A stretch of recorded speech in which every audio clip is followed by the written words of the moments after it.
미라클 모닝 애청자 여러분 안녕하십니까? 구원받은 그리스도인이라면 기도 생활을 하죠.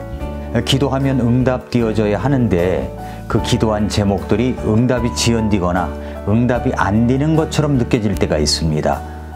우리는 하나님께서 우리의 기도를 들어주신다는 말씀을 알고 있습니다. 그래서 우리는 기도를 합니다. 그런데 그렇게 기도를 해도 내가 기도한 제목들이 아직까지 응답이 안 되는 이유가 무엇일까요?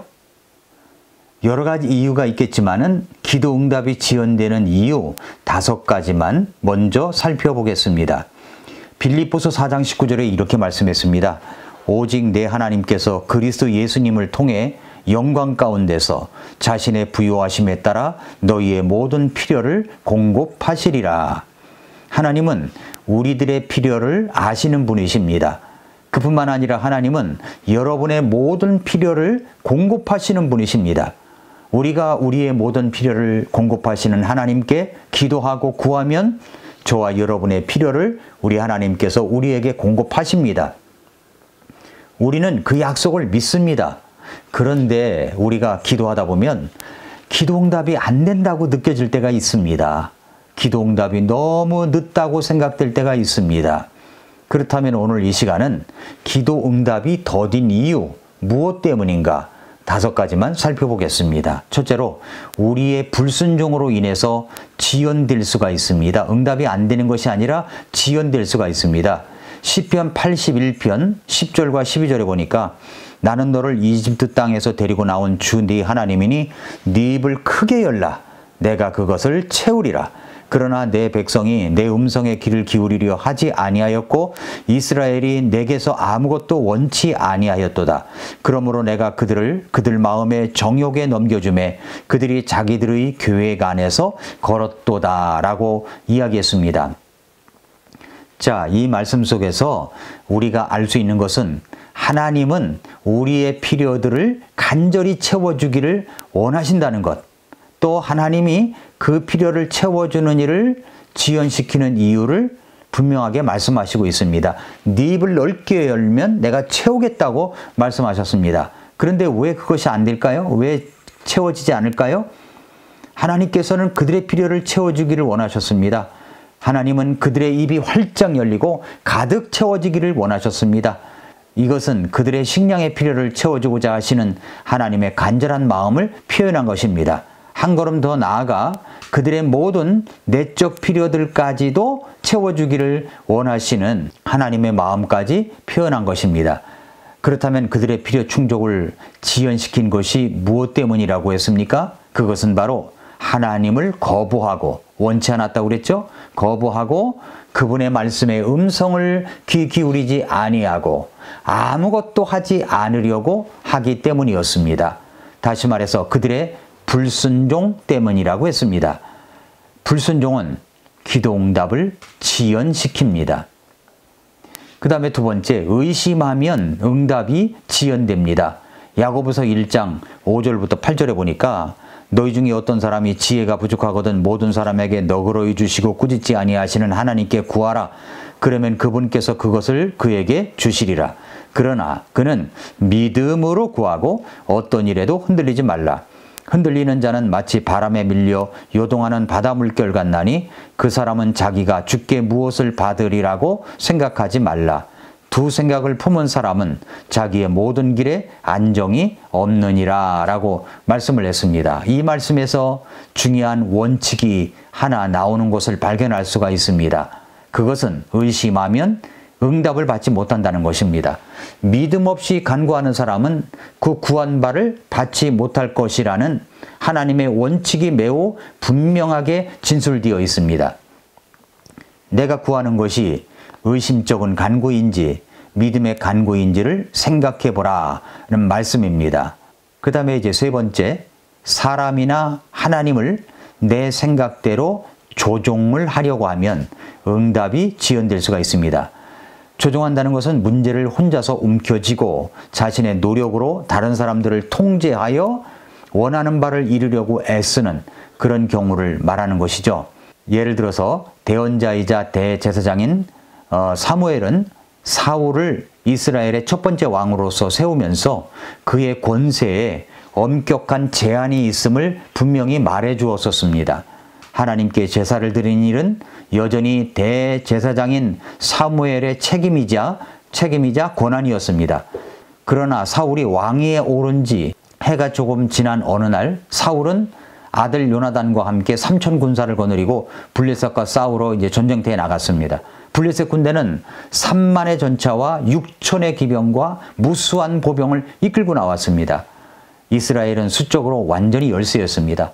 성경은 이스라엘 군사들이 두려움에 떨면서 사울을 따라 길갈에 모였습니다.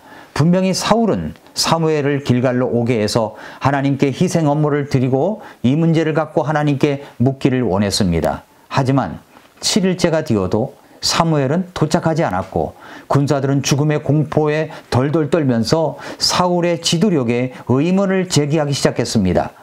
사무엘의 도착이 지체되자 군사들은 더욱 불안에 빠졌죠. 바로 그 순간 사울은 이 문제를 스스로 조종하기 시작했습니다. 그래서 자기가 집도해서 번제 헌물과 화평 헌물을 하나님께 드립니다. 사무엘상 13장 9절 10절에서 그러자 마침 사무엘이 왔습니다. 이런 모습을 보고 사무엘은 이렇게 이야기를 하죠. 사무엘상 13장 13절과 14절에 보니까 사무엘이 사울에게 이르되 왕이 어리석게 행하였나이다. 왕이 주 왕의 하나님께서 왕에게 친히 내리신 명령을 지키지 아니하였나이다. 이제 주께서 이스라엘 위에 왕의 왕국을 영원히 세우려 하셨으나 이제 왕의 왕국이 지속되지 못하리이다. 주께서 왕에게 명령하신 것을 지키지 아니하였으므로 주께서 자신의 마음에 맞는 사람을 구하셨으며 주께서 그에게 명령하사 자신의 백성을 다스릴 대장이 되게 하셨나이다 라고 이야기를 합니다. 사울은 하나님의 인도하심과 공급하심과는 관계없이 스스로 전쟁을 일으키고 하나님께 희생물을 자신이 직접 드리는 불순종을 자행하기 전까지는 온 이스라엘 중에 가장 위대하고 강력하게 존경받는 인물이었습니다. 그러나 더 이상은 아니었습니다. 그는 불순종으로 인해 소중한 모든 것을 다 잃었습니다. 사람들을 조종하기 위하여 영적인 것을 이용하는 사람은 기도 응답을 받지 못합니다. 네 번째는 그릇된 동기가 있으면 응답이 지연될 수가 있습니다. 그릇된 동기. 때로는 우리가 가진 합당한 필요들이 잘못된 동기에서 출발한 것일 수 있습니다. 이렇게 되면 하나님께서 응답을 지연시키실 수가 있습니다. 야고보서 4장 3절에 보니까 너희가 구하여도 받지 못하면 그것을 너희의 정욕에 쓰려고 잘못 구하기 때문이라 라고 했습니다. 우리가 구하는 것이 하나님의 보실 때에 잘못되지 않았더라도 그것의 목적이 전적으로 자기중심적이거나 악한 의도가 섞여 있다면 그 구함은 잘못된 것이며 따라서 하나님은 응답하지 않으신다는 것입니다. 다섯 번째는 책임감이 결여되었을 때 응답은 지연될 수가 있습니다. 하나님은 우리가 특정한 책임을 감당하지 않거나 무시할 때 필요를 채워주지 않으십니다. 내가 직장이 필요하다면 기도하고 앉아서 기다리는 것이 아니라 기도하고 찾아 나서야 한다는 겁니다. 기도도 하지만 우리의 책임이 있다는 것이죠. 그래서 잠언 20장 4절에 보니까 게으른 자는 춥다고 밭을 갈지 아니하리니 그러므로 그가 수확 때에 구걸할지라도 아무것도 얻지 못하리라. 많은 사람들이 하나님께서 우리들의 필요를 채우시기 위해서 인도하시는 방법을 거절하기 때문에 하나님의 공급을 받지 못한다는 사실을 여러분 아십니까? 우리가 그럴 수도 있습니다. 제가 재미난 이야기를 하나 해드리겠습니다. 한 여인이 자신의 집 가까이에 흐르던 강물이 홍수 때문에 갑자기 터져가지고 이제 집안까지 물이 차는 어려움에 처하게 되었습니다. 공무원이 찾아와서 집을 떠나 대피하라고 이야기를 했습니다. 그러자 그녀가 대답합니다. 하나님이 저를 돌봐주실 거예요. 그런데 그녀의 집 현관까지 물이 차올랐을 때 이웃 사람이 배를 저어 지나가면서 그녀를 안전한 곳으로 데려다 주겠다고 그렇게 이야기를 했습니다. 그러자 다시 그녀가 대답했습니다. 아니 괜찮아요. 하나님이 저를 돌봐주실 거예요. 물이 더욱 높아져서 곧 그녀는 2층 창문가에 서 있게 되었는데 그때 또 다른 배가 다가왔습니다. 구조대원들이 소리쳤습니다. 우리가 고지대로 모시다 드릴게요. 빨리 타세요. 그러나 또 그녀가 대답합니다. 고맙지만 하나님이 저를 돌봐주실 거예요. 그래서 밤이 되었습니다. 그녀는 물을 피해 지붕 꼭대기로 올라가야 했습니다. 머리 위에서 헬리콥터 한 대가 밧줄을 내려주었습니다. 그녀는 구조대원들을 향하여 고개를 쳐들고 말했습니다. 고맙지만 하나님이 저를 돌봐주실 거예요. 새벽이 되기 전에 그 집은 완전히 물에 잠겼고 그 여인도 그만 물에 빠져 죽고 말았습니다.